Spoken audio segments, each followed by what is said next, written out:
शाहबुद्दीन जी मेरे साथ जुड़ चुके हैं। बहुत बहुत स्वागत करते हैं एक बार उनका। सर बहुत बहुत शुक्रिया मोहम्मद जी, पहले तो आपका आज कार्यक्रम में जुड़ने के लिए। अच्छा लग रहा है आपसे आज बातचीत करके। एंड आई होप कि आपका जो ज्ञान है, आपकी जो लर्निंग्स है, आपकी जो क्रिप्टो को लेकर पढ़ाई है, वो सब हमारे सब पे काम आएगी, क्योंकि इसका जन्म ही 2008 के अंदर हुआ है। वी आर वेरी फॉर्चुनेट कि हमारी आंखों के सामने क्रिप्टो पैदा हो रहा है ना। बीटीसी से हम शुरू हुए हैं और आई होप कि आगे चल के हम और कुछ कॉइन्स भी देखेंगे। भविष्य किसी ने नहीं देखा, लेकिन अगर ये भविष्य में बड़ी करेंसीज बनना चाहती हैं तो हम इसके गवाह हैं, हमारी आंखों के सही बात। सामने है। तो इसलिए हम ये बात जरूर कहना चाहेंगे कि कोई आदमी ट्रेड करे ना करे, इसके बारे में जानकारी जरूर रखे। नया युग है, नए तरीके से है। किसको पता था कि नोट बंद हो जाएंगे और पेटीएम शुरू हो जाएगा। आप वर्चुअल भी ट्रांसफर कर सकते हैं, बिना किसी को हाथ लगाए, बिना किसी को दिए पैसा एक दूसरे से दूसरे के पास भी पहुंच जाएगा। ऐसा ही आने वाले दिनों में अगर क्रिप्टोज में भी हो जाए कि भाई ठीक है, आप इसको रखिए, आपको फायदा अच्छा मिलेगा, क्योंकि ग्लोबल करेंसी है, इसके पैरामीटर्स अलग तरीके के हैं।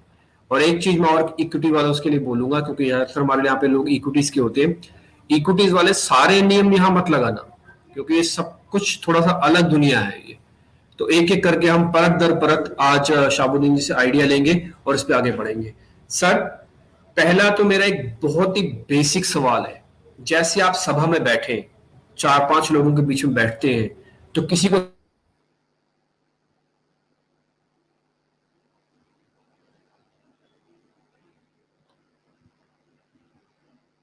सामने वाला पलट के ये जवाब देता है कि भाई मैं क्यों खरीदूं, मेरे को पता ही नहीं है, ये पता नहीं, रेगुलेटेड भी नहीं है, ये तो सरकार इसको बैन भी कर सकती है, कुछ भी कर सकती है। तो इस तरह के ना क्वेश्चंस आते हैं टिपिकली।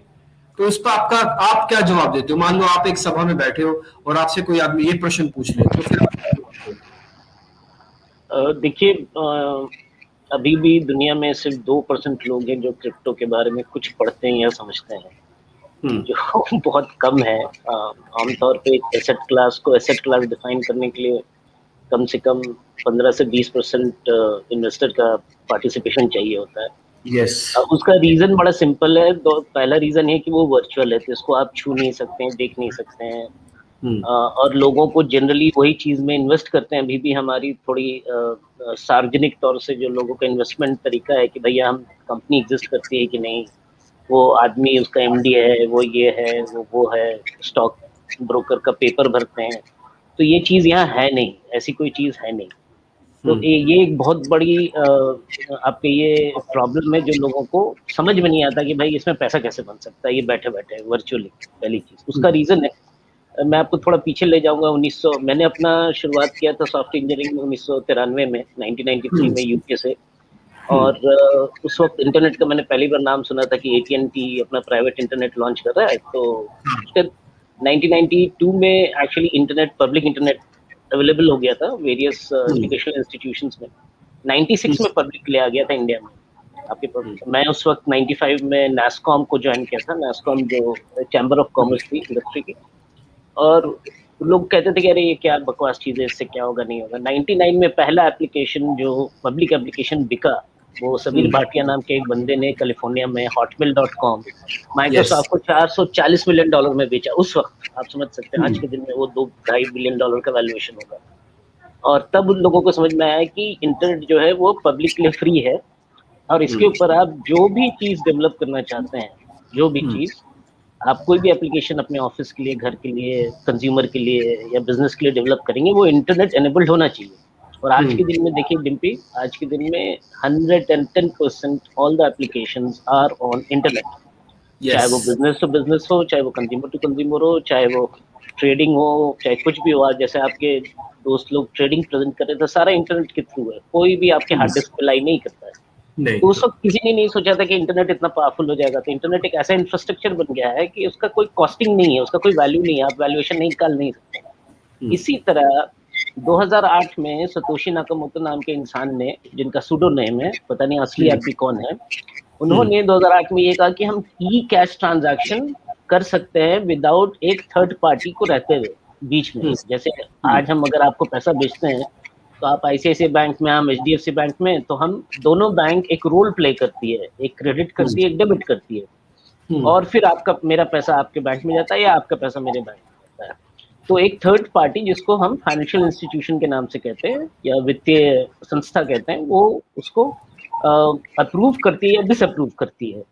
इसका इसका नेगेटिव ये है कि मेरा पैसा है और मेरे ही पैसे को लोग डिसअप्रूव और अप्रूव करें, ये भाई कैसी बात है। पर इस तरह की संस्थाएं बन चुकी हैं और इनके पास इतना पावर है कि अगर आप कोई ट्रांजैक्शन करते हैं अपने क्रेडिट कार्ड पे, तो they have the power to decline it even you are having money in it.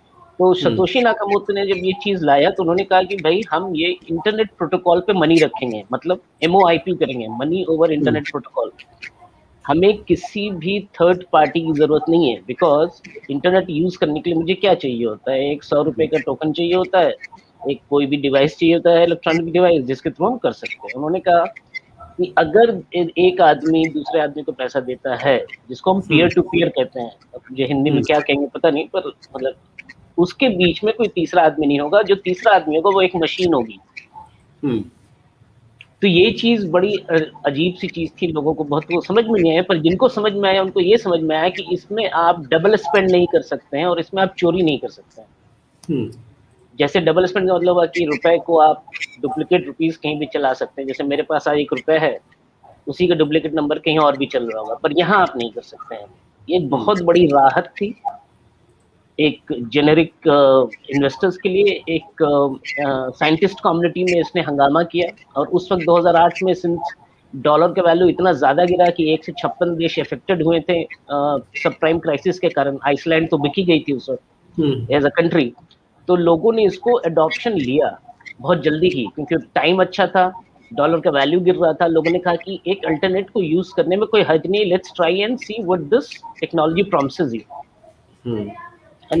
तो हमसे लोग पूछते हैं तो हम यही कहते हैं कि भाई देखिए, ये एक ऐसी चीज है जिसको रेगुलेट करना बड़ा मुश्किल है at a given point of time, because ये पीयर टू पीयर काम करती है। मतलब आपने मुझे दिया, मैंने आपको दिया, इसके बीच ना कोई सरकार है, नहीं कोई सरकारी संस्था है, जिसको आप रेगुलेट कैसे करेंगे। हाँ, इसके बाउंड्री के चारों तरफ यूजेज फैक्टर पे इसको यूज कैसे करता है उसको हम रेगुलेट कर सकते हैं, इंटरेस्टिंग, जो बहुत ही इम्पोर्टेंट है। अच्छा सर, ये आप जो ब्लॉकचेन का भी एक कंसेप्ट बता रहे हैं कि यस दे आर इस तरह से आपस में एक दूसरे से कनेक्ट भी हो सकते हैं और उसमें कोई इनक्रिप्टेड भी होगा, जो ये सारी इसकी फीचर्स हैं। सर यही सारी फीचर्स तो इसके लिए डिसएडवांटेज भी है ना। लोग आजकल यही गिनवाते हैं कि भाई पता ही नहीं चलता कि कौन खरीद रहा है कौन बेच रहा है। अच्छा भाई, इसमें रेगुलेशन ही नहीं है, यही इसकी खूबसूरती भी है कि भाई दिस इज नॉन रेगुलेटेड, कोई थर्ड पार्टी नहीं। जैसे आपने कहा क्रेडिट कार्ड में पैसे हैं लेकिन फिर भी आपको बैंक डिक्लाइन कर सकता है ना। तो ये रेगुलेटेड भी नहीं है। सबसे बड़ा क्वेश्चन तो रेगुलेशन पे आता है। दूसरा क्वेश्चन फिर ये आता है इनक्रिप्टेड नहीं है, तो पता नहीं कौन खरीद रहा है कौन बेच रहा है। तीसरी प्रॉब्लम आती है कि एनकैश होगा कि नहीं होगा, क्योंकि हमारे पास वो वर्चुअल करेंसी नहीं है, वो वर्चुअल करेंसी है जो हमको पता नहीं आगे चल के इनकैश कैसे होने वाली है। तो सर सारे इसकी जो इसकी यूनिक फीचर्स है, वो इसके कुछ हद तक आपको लगता नहीं कि इस पे थोड़ा और वर्किंग हो, इसकी थोड़ी और नॉलेज या इंफॉर्मेशन दी जाए, तो शायद ये जो हम डिसएडवांटेज बोल रहे हैं ये कन्वर्ट हो जाए एडवांटेज में। क्योंकि बैंकों को ना अब ऐसा लग रहा है कि वो भी शायद ब्लॉकचेन पे जा सकते हैं अब काफी हद तक। इंडिया के बैंक्स तो नहीं, बट फॉरेन के बैंक्स अब ब्लॉकचेन पे धीरे धीरे जाने के बारे में सोच रहे हैं और काफी हद तक जा भी रहे हैं। तो एक बार आपका व्यू पॉइंट कि इंफॉर्मेशन ही तोड़ है इसका, कि जितने लोग जागरूक होंगे उतना क्रिप्टोस के बारे में पता लगेगा, या कोई और रास्ता भी है? देखिए, इसमें एडवांटेज और डिसएडवांटेज की बात नहीं है, ये फर्स्ट मूवर एडवांटेज की बात है। कि जैसे बिटकॉइन जो आप ब्लॉकचेन की बात कर रहे हैं, इसमें दो चीज होती है, एक पब्लिक ब्लॉकचेन होती है, एक प्राइवेट ब्लॉकचेन होती है। हमेशा पब्लिक ब्लॉकचेन सक्सीड करती है, प्राइवेट फेल करेगी पब्लिक की नजर में। प्राइवेट मतलब ये हुआ कि आप लोगों को ये नहीं दिखा रहे कि ट्रांजैक्शन किसने किसको भेजा और कहाँ पे रखा, कितने वैल्यू का। पब्लिक का मतलब ये हुआ कि जैसे मान लीजिए मेरे पास 36 अल्फाबेट का अल्फान्यूमेरिक कैरेक्टर का एड्रेस है, आपके पास भी है, मैंने बिटकॉइन आपको भेजा, तो पब्लिक ब्लॉकचेन में, बिटकॉइन ब्लॉकचेन में वो दिखा देगा कि मेरे इस एड्रेस से इतने बजे डिम्पी कार्ला के इस एड्रेस पे इतना बिटकॉइन ट्रांसफर हुआ। इसमें सिर्फ एक चीज नहीं दिखेगी, वो मेरा नाम और आपका नाम और जियोग्राफिकल लोकेशन। और इस पब्लिक ब्लॉकचेन का मतलब ये होता है कि इसमें सिर्फ आप ऐड कर सकते हैं, डिलीट और मॉडिफाई नहीं कर सकते, इसलिए पब्लिक ब्लॉकचेन बहुत फेमस है। प्राइवेट ब्लॉकचेन का मतलब ही ये होता है, प्राइवेट मतलब मेरा मेरा मतलब कि मेरे हाथ में कि उस डेटाबेस को मैं कैसे हैंडल करूं, उसमें क्या डिलीट करूं, ऐड करूं। इसलिए प्राइवेट ब्लॉकचेन पे लोगों का भरोसा और टेक्नोलॉजिस्ट का भरोसा नहीं है। इसलिए बैंक ब्लॉकचेन में जल्दी सफल नहीं हो पाएगी, क्योंकि बैंक नहीं चाहेगी कि वो अपना ट्रांजैक्शन को पब्लिकली व्यू कराए लोगों से। इसलिए इतने दिन से ब्लॉकचेन क्या है, एक टेक्नोलॉजी है, डीएलटी है, distributed ledger technology. It's very simple. हम लोग क्लाइंट सर्वर पे काम किए हैं, तो क्लाइंट सर्वर की जगह ये हर एक मशीन क्लाइंट और सर्वर दोनों है। मतलब कि अगर आपके पास एक नोड है तो आप सर्वर भी हैं और आप क्लाइंट भी हैं। तो इसके मतलब ये हुआ कि ये कोई बहुत मतलब अजूबा चीज नहीं है, पर इसके यूजेज फैक्टर में कि अगर आप इसको प्राइवेटली रखोगे तो पब्लिक और इन्वेस्टर के लिए बहुत इंटरेस्ट नहीं होगा उसमें पैसा डालना और उस पर्टिकुलर प्रोजेक्ट को फंड करना।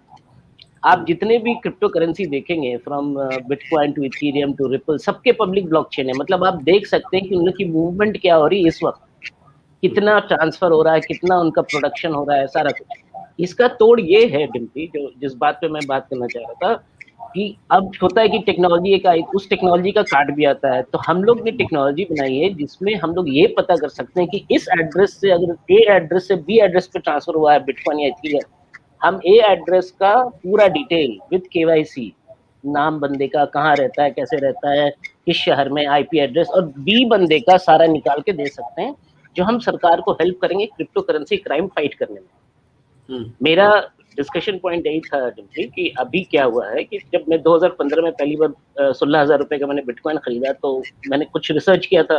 मैं लंदन में था उस वक्त एक कॉन्फ्रेंस में, तो एक दोस्त ने बोला यार देखो ये खरीद सकते हो। तो मुझे बहुत अट्रैक्टिव लगा। मैंने कहा अच्छा सेट भी है, और लोग उस वक्त मुझे कह रहे थे लोग कि 50,000 रुपए तक जाएगा। हम बोले चलो ठीक है, तो 3 गुना हो जाएगा तो पैसे भी कमा लेगा आदमी। मैंने खरीदा और मैंने काफी दिनों तक एक आपसे जरा पर्सनल क्वेश्चन पूछा, आपने वो बेचा कि भी रखा है आपने वो 16,000 वाला बिटकॉइन? मैंने बेच दिया। मुझे कुछ जब 3.5 लाख रुपए चले गए तो लोगों ने कहा यार अब इससे ज्यादा तो जाएगा नहीं। सी मैं ट्रेडर नहीं हूँ, मैं टेक्नोलॉजिस्ट हूँ, तो मैंने कहा चलो बेच देते हैं, चलो हटाओ। But anyway, coming back to the point, see उसमें होता क्या है कि आज के दिन में क्रिप्टो करेंसी क्राइम एक नया दौर चल गया है। 2016 से ही इतने स्मार्ट चोर लोग हैं इस दुनिया में कि आप बिलीव नहीं कर सकते हो। देखिए क्या होता है कि सबसे ज्यादा तकलीफ एक इन्वेस्टर को क्या होती है, ये होती है कि भाई मैं जानता हूँ कि मैंने यहाँ पैसा लगाया, मुझे पता है यहाँ रिस्क है। जैसे आपके अभी दोस्त लोग प्रेजेंट कर रहे थे कि यहाँ पे स्टॉप लॉस लगाओ, यहाँ पे एडिशन ना कमा सकते हो। तो सबको पता है कि मैं स्टॉप लॉस इसलिए लगा रहा हूँ कि मैं अपना रिस्क मिनिमाइज कर रहा हूँ, और मैं गेन इतना करूंगा, 100% करूंगा या 50% व्हाटएवर इट इज। इसमें क्या हुआ कि लोगों को पता नहीं था कि ये टेक्नोलॉजी क्या है, और इस बीच 3 तरह की कंपनियां आई इंडिया में और ग्लोबली। पहली कंपनी आई पोंजाई स्कीम, जो एमएलएम स्कीम होता है कि भाई आप बिटकॉइन इन्वेस्टमेंट करो आपके बिहाफ पे, और आप मेरे कहने पे करो, मैं 2% कमाऊंगा और कंपनी 10% कमाएगी, जो टिपिकल एमएलएम स्कीम होता है। लोग उस पर इन्वेस्ट करने लगे। इस तरह की बहुत सी इन्वेस्टमेंट कंपनीज आई और कहने लगी कि अगर आप मुझे 1 बिटकॉइन दोगे एज इन्वेस्टमेंट तो हम 18-20 महीने में आपको 1.8 से 2 बिटकॉइन रिटर्न करेंगे, मतलब हर एक महीने 10% का रिटर्न देंगे, which was possible of course. Second, इस तरह की कंपनी आई जो आईसीओ बनाने लगी। जैसे स्टॉक मार्केट में आईपीओ बनता है, इनिशियल पब्लिक ऑफरिंग, उसी तरह एक टर्म बनाया सिलिकॉन वैली में, उसको कहते हैं इनिशियल कॉइन ऑफरिंग। और उसने कहने लगे, जैसे एक कंपनी थी Velix.id, बेसिकली वो क्या कर रही थी कि सारे आईडी सॉफ्टवेयर को वो पब्लिक ब्लॉकचेन पर डाल रही थी, और एक जगह कहीं भी अगर आपने इंटर कर दिया कि हम इस बिल्डिंग में गए हैं, इस बिल्डिंग में डिम्पी कार गए इतने बजे, तो वो सारा आपका आईडी, वो आईडी सारी जगह ब्लॉकचेन में चला जाएगा, और फिर आपको कहीं दिखाने की जरूरत नहीं पड़ेगी। अभी क्या होता है कि आप हर एक जगह अपना आईडी बार बार दिखाते हैं, कहीं भी फिजिकली जाते हैं। वो कंपनी का इंटेंशन बहुत अच्छा था, पर उनके फाउंडर्स का इंटेंशन ठीक नहीं था। तो आईसीओ में क्या किया उन्होंने, व्हाइट पेपर बनाया, इंटरनेट पर डाला, अपने दोस्तों और गिटहब के थ्रू उसको प्रमोट किया, और मुश्किल से 15 दिनों में $3 मिलियन रेस कर लिया क्रिप्टो करेंसी में, और वो प्रोजेक्ट बंद करके भाग गया। $3 मिलियन कितना हो गया डिम्पी जी? 22-23 करोड़ रुपया। बिल्कुल हो गया सर, बिल्कुल। तीसरे तरह का क्राइम ये होता है विच इज रैंसमवेयर। रैंसमवेयर ये होता है कि जैसे आप मान लीजिए अपने ऑफिस में बैठे हुए और आपके कंप्यूटर और सर्वर पे बहुत से डेटा है, तो कोई हैकर आता है, वो आपके कंप्यूटर को हैक करता है थ्रू वेरियस चैनल, इंटरनेट के थ्रू आते हैं, आपके हैक करते हैं और आपको डेटा को कैप्चर कर लेते हैं और कहते हैं कि भैया ये मेरा डेटा है, आपका ले लिया है मैंने, अगर ये डेटा वापस चाहिए तो आपको 10 बिटकॉइन, 20 बिटकॉइन, 30 बिटकॉइन, 40 बिटकॉइन आप मुझे दो, फिर ये डेटा मैं छोड़ूंगा। ये सबसे ज्यादा हैपनिंग प्रॉब्लम है आज के दिन में दुनिया भर में। अभी कुछ दिन पहले यूएस गवर्नमेंट में एक यूटिलिटी सर्विस प्रोवाइडर है इलेक्ट्रिसिटी की, उसका नाम है कॉलोनियल पाइपलाइंस। उन्होंने उनके ऊपर अटैक हुआ उनसे। अब वो एफबीआई ने वो नंबर नहीं लिखे हैं कि कितना बिटकॉइन लिया था उन लोगों ने। उन्होंने bitcoin colonial pipeline electricity supply करती है, डिस्ट्रीब्यूशन करती है, तो वो कभी रिस्क नहीं ले सकती थी कि वो बंद करे अपनी कंपनी को। तो दे paid the ransom, I think 500 या 600 बिटकॉइन मांगा था उन्होंने। पर एफबीआई ने क्रिप्टो फॉरेंसिक और ब्लॉकचेन एनालिसिस के थ्रू उनको पकड़ा और वो 500-600 बिटकॉइन वापस ले गए। ये मुश्किल से 1 महीने के अंदर ये रिकवर कर गया। अब इंडिया में क्या हुआ डिम्पी जी, इंडिया में ये हुआ कि ऐसे इन्वेस्टमेंट कंपनी बहुत सी आई। बिलीव कीजिएगा, एक इन्वेस्टमेंट, जो 2 इन्वेस्टमेंट, मैंने जब रिसर्च शुरू किया कि भाई क्राइम कैसे हो रहा है इसके थ्रू 2.5 साल पहले, तो 1-2 कंपनी थी जिन्होंने सबसे बड़ा क्राइम किया। एक कंपनी में गुजरात के डीजीपी साहब बताते हैं हमें, जब मैं सबको इंटरव्यू कर रहा था, डेटा पॉइंट ले रहा था, कि 50,000 करोड़ का घपला था। मतलब 50,000 करोड़ का इंडिविजुअल इन्वेस्टर का पैसा लेके बिटकनेक्ट नाम की कंपनी गायब हो गई। दूसरा बिटकॉइन गेन, bitcoin.com आई, जिसके बारे में मेरे ख्याल से बहुत बड़ा घपला है। लोगों, उनके 2 लाख से 3 लाख इन्वेस्टर्स थे और उन्होंने रिटर्न देना बंद कर दिया, और उनका करीबन, मेरे हिसाब से, जो मेरा अपना रिसर्च और क्वांटिटेटिव रिसर्च बताता है, वो 2.5 से 3 लाख बिटकॉइन लेके लोगों के भाग गए। उनका नाम अमित भारद्वाज है। दोनों लोग जेल में गए, दोनों लोगों के अगेंस्ट केस चला। मतलब मैं जानता हूँ, मेरे बहुत से दोस्तों ने पैसा लगाया था। 18-20 केसेस हुए पूरे जबरदस्त ढंग से डिटेलिंग होके, पर आज तक उनको जेल क्यों नहीं हुआ? ये बड़ा सिंपल चीज है पूछने का, क्यों नहीं हुआ? इसलिए नहीं हुआ क्योंकि एक प्रोसेस होता है क्राइम में, जिसमें कि आप एक आदमी को बुक करते हैं एफआईआर के अगेंस्ट। अब उस एफआईआर को वैलिड करने के लिए आपके पास चार्जशीट चाहिए। चार्जशीट में बेसिकली एविडेंस चाहिए होता है कि इस आदमी ने आपका पैसा लिया है, जो एक डेटा या डेटाबेस के थ्रू एविडेंस प्रूफ होता है। वो हमारे पास किसी भी पुलिस संस्था के पास नहीं है, जो हमारे पास टेक्नोलॉजी है। उसके मतलब ये होता है कि हम ये पता कर सकते हैं कि अमित भारद्वाज को जो हमने डेटा भेजा, वो दिखाएगा कि इस कंपनी को मैंने यहाँ से यहाँ पैसा भेजा और ये लेके कहीं और रख दिया इसमें। ये डेटा और ये एविडेंस गैदरिंग हम करते हैं, इसको क्रिप्टो फॉरेंसिक या ब्लॉकचेन एनालिसिस कहते हैं। बेसिकली जैसे आप समझिए कि एटीएम में जब लोग पैसा उठा लेते थे, एक बहुत, तो उसको कहते थे फुटप्रिंट ट्रेस करना। कैसे फुटप्रिंट ट्रेस करना है? तो हम उसको फुटप्रिंट ट्रेस करते हैं। बड़ी ताज्जुब की बात है कि इतना बड़ा बड़ा घपला हुआ है। मेरे हिसाब से 12 से 14 बिलियन डॉलर का घपला है लास्ट 4 साल में। मेरा यार, ये मैं कम बोल रहा हूँ, मैंने सिर्फ 55 एफआईआर्स को मैंने रिसर्च किया था, सिर्फ 55 एफआईआर्स को। तो आप समझ सकते हैं कि आज के दिन में बिटकॉइन उस वक्त से 3 गुना कॉस्टली हो गया है। उस वक्त $6,500 था, आज के दिन में कितना है? 40,000 के करीब है। $40,000 है। अब आप सोचिए कि उसका वैल्यू कितना हो गया। तो हर एक चीज का, हमारे जो हम काम करते हैं डिम्पी, वो हमारा काम ये है कि हम पुलिस को एफआईआर में हेल्प करते हैं to create evidence, collect the evidence and put it into chargesheet to make sure the conviction happens, उस आदमी के अगेंस्ट कन्विक्शन हो। अभी हम 2 केस में काम कर रहे हैं, अभी हम नाम नहीं ले सकते पब्लिकली, हम पुलिस की हेल्प कर रहे हैं। उससे इम्पोर्टेंट मैंने क्या किया, मुझे रियलाइज हुआ कि अगर हमें इस चीज को पकड़ना है तो हमें देश के हित में थोड़ा सा इनकी कैपेबिलिटी और कैपेसिटी बढ़ानी होगी। तो मैंने 1 साल पूरा रिसर्च करके बैठ के एक एसओपी एंड गाइडलाइंस बनाया पुलिस ऑफिसर्स और लॉ इन्फोर्समेंट एजेंसी की, किस स्टेप 1, स्टेप 2, स्टेप 3, स्टेप 4 आप किस तरह से आप काम करेंगे जिससे आप एविडेंस गैदर कर सकें। ठीक है। तो सर, अगर मान लो अगर क्रिप्टो के अंदर मान लो किसी को कोई दिक्कत है, तकलीफ है या कोई प्रॉब्लम है, एक बार आपसे संपर्क कर सकता है? हम आपका नंबर भी शेयर कर देंगे। तो कईयों के ऐसे हो सकते हैं कि कईयों के ऐसी प्रॉब्लम्स होंगी जो हो सकता है आपके लिए बहुत चुटकियों का काम हो, लेकिन उनके लिए बहुत मुश्किल भरा काम हो। तो एक बार हम आपका नंबर में यहाँ पे नीचे शेयर कर देते हैं, ताकि एक बार सब लोग उन्हीं से संपर्क कर पाए। ये आपने बहुत अच्छी बात बताई, जैसे आपने भी पुलिस का ईमेल आईडी आपको चैट पे डाल देता हूँ। श्योर, आप मेरे को अपना ईमेल आईडी भी डाल दीजिए, हम यहाँ पे शो कर देते हैं। और आपका नंबर तो we have an already your number, तो एक बार हम शेयर कीजिए डिम्पी जी, ईमेल आईडी। ठीक है सर, मैं नंबर ही आपका ईमेल आईडी ही शेयर कर देता हूँ। We have an your email ID humanstar.in। हम इसको भी कॉपी करके आपके सामने भी हम रख देते हैं, लिख देते हैं। और मेरे को ऐसा लगता है कि जिनको भी तकलीफ होगी, तो कम से कम ये है, हम आने वाले दिनों में भी जब हम और प्रोग्राम्स भी करेंगे ना क्रिप्टोस के, तो उसके अंदर भी ये ईमेल आईडी हम एज ए नीचे हेल्पिंग हैंड के तौर पर लगा देंगे। If you find any problem in the crypto trading, so please contact this particular email address की आप यहाँ पे अपना कॉन्टैक्ट करो, यहाँ पे अपनी डिटेल्स दो, या आप एटलीस्ट आपको कुछ ना कुछ तो आइडिया होगा ही। सर जब इतनी बात हो रही है, आपने पूरा सारा एक सिस्टम पे बताया और कैसे होता है, वैसे मैं एक आम आदमी हूँ, तो मेरे को कम से कम किसी कॉइन को देखने के लिए मैं आपसे बहुत सारी चीजें भी पूछ सकता हूँ, लेकिन मैं मोटे मोटे सिर्फ 3 ही पॉइंट पूछना चाहता हूँ। मैं किसी भी पर्टिकुलर कॉइन को जब चुन रहा हूँ, चाहे इन्वेस्टर हूँ, ट्रेडर हूँ, मैं कुछ भी हूँ, तो मैं उस 3 कॉइन को किस बेसिस पर चुनूं?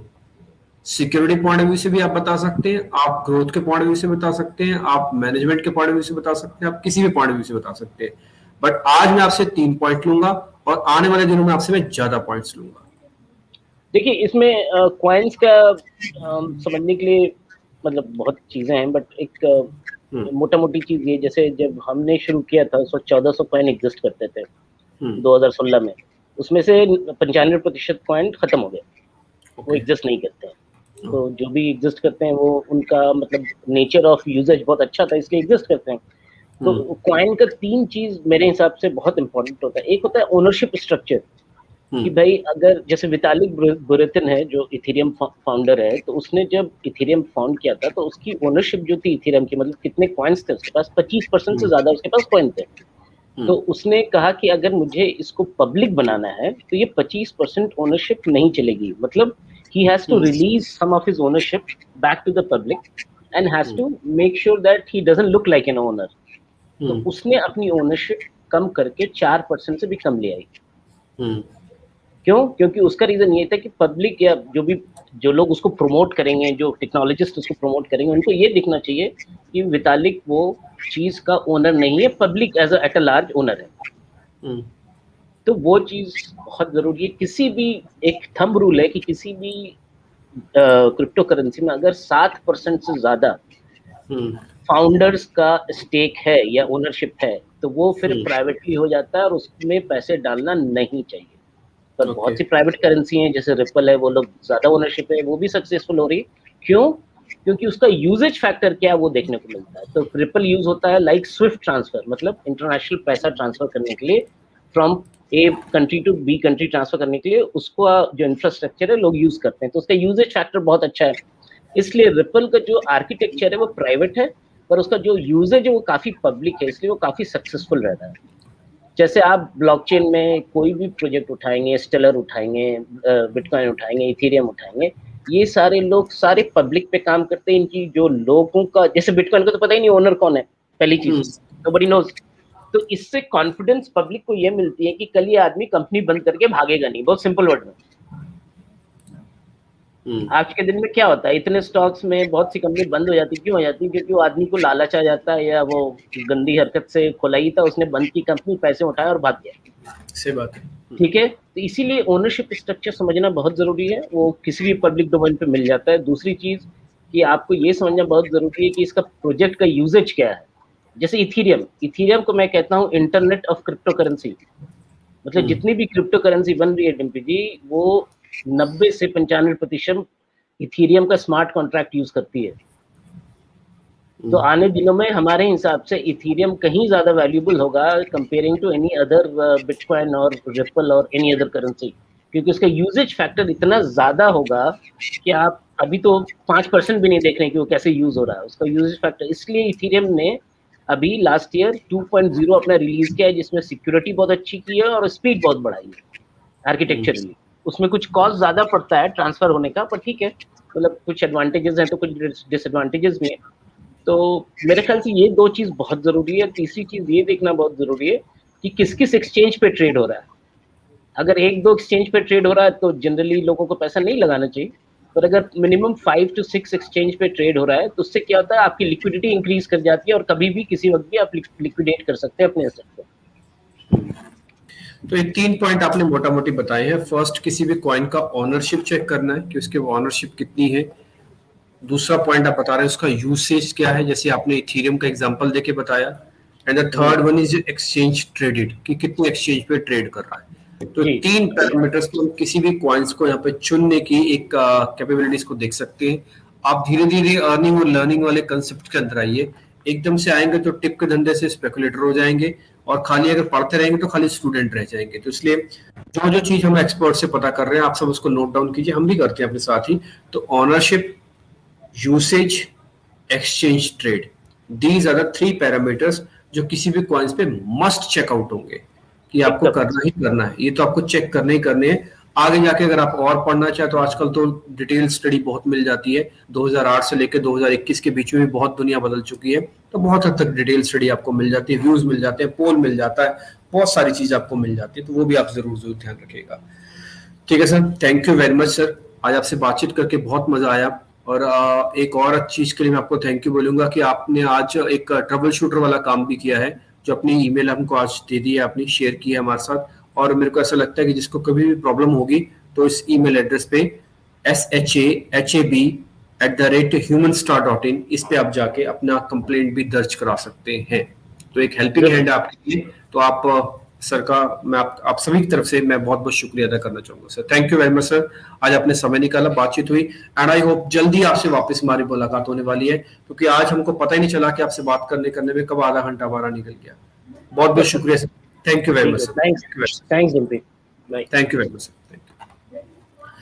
तो आज के मेहमान थे हमारे साथ मोहम्मद शहाबुद्दीन जी, आपको अच्छे से बता रहे थे कि कैसे क्रिप्टोस के अंदर आपको ट्रेड लेना चाहिए। फिलहाल क्रिप्टो क्लास से तो इतना ही है, लेकिन हम आज क्लोजिंग का शो भी लेके आएंगे आपके लिए। 2:30 से 3:30 बजे का शो होगा, आप हमारे साथ जुड़िएगा। आपके जो भी क्वेश्चंस होंगे, अगर हम सवाल नहीं ले पाए किसी वजह से, तो फिर पक्का लेंगे आप 2:30 से 3:30 बजे। नमस्कार।